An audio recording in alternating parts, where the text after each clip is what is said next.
Ever get that feeling, that you're being watched? Well, today we're going to flip the script. We are going inside the hidden world of professional surveillance to learn the craft, the rules, and the high-stakes games that investigators play every single day. Welcome to The Explainer. We're about to explore the real-world techniques that investigators use to watch without ever being seen. And forget all that Hollywood stuff you see in the movies. These are the genuine, field-tested methods for gathering information in plain sight. So think of this as our mission briefing. Before we hit the streets, we have to understand the basic rules of the game. I mean, these core concepts, they're the foundation for everything that's about to follow. Okay, so let's get right into it with the 3 basic types of surveillance. Each one has a totally unique purpose and a different level of visibility. Knowing which one to use, that's the first big call an investigator has to make. First up, we've got covert surveillance. This is the classic spy movie stuff, right? The #1 priority is, and always will be, secrecy. The subject absolutely cannot know they're being watched. The entire operation really depends on it. Now, on the complete opposite end of the spectrum is overt surveillance. Here, the whole point is to be seen.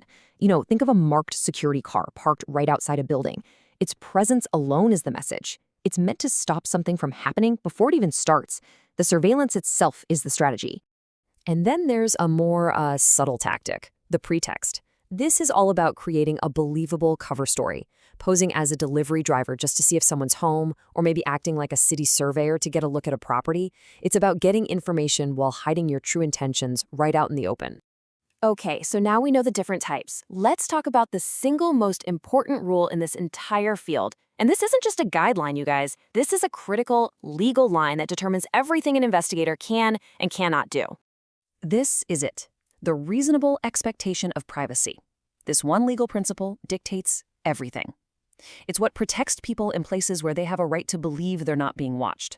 And trust me, crossing that line has some serious consequences. And this breaks it down perfectly. Look, if you're walking down a public street, hanging out in a park, or at the mall, you really have no reasonable expectation of privacy. You can be observed, photographed, whatever. But the moment you step into a private space, like your own home, a bathroom, a locker room, boom, that legal protection kicks right in. But what about the workplace? That's a bit of a gray area. Generally, your expectation of privacy is lower at work. But, and this is a huge but, it all comes down to notification. If a company has a clear policy, something that says, hey, your computer usage is monitored, that official notice dramatically reduces your reasonable expectation of privacy. All right, the rules are set. Our subject just got into their car and is driving away. So the theory part is over. It is time to put all this into practice and begin the tale.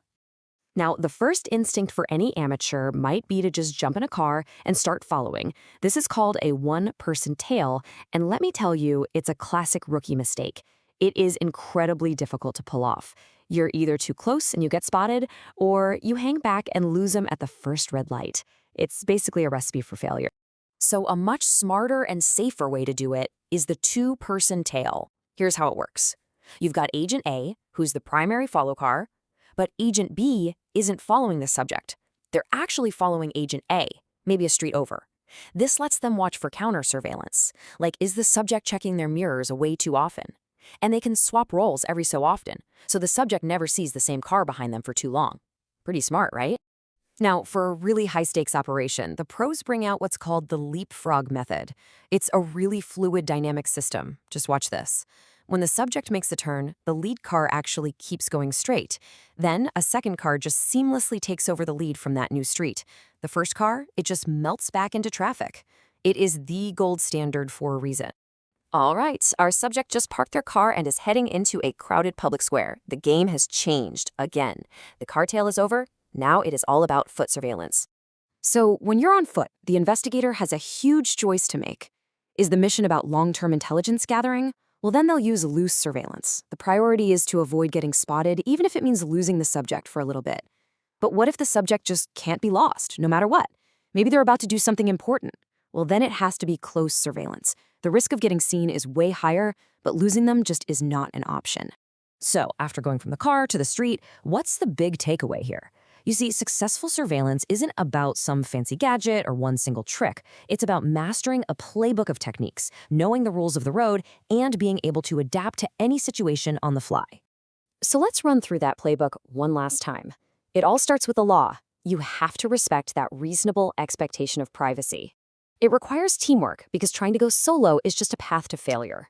It demands using the right tool for the job, whether that's a multi-car leapfrog or a tight follow on foot. And finally, it's all about strategy. The mission's goal is what dictates the tactic, every single time. So, we've just seen how the professionals operate within these really strict rules. But this kind of leaves us with a much bigger question, doesn't it? In an age of CCTV on every corner, doorbell cameras, and constant digital footprints, what does a reasonable expectation of privacy truly even mean for any of us anymore?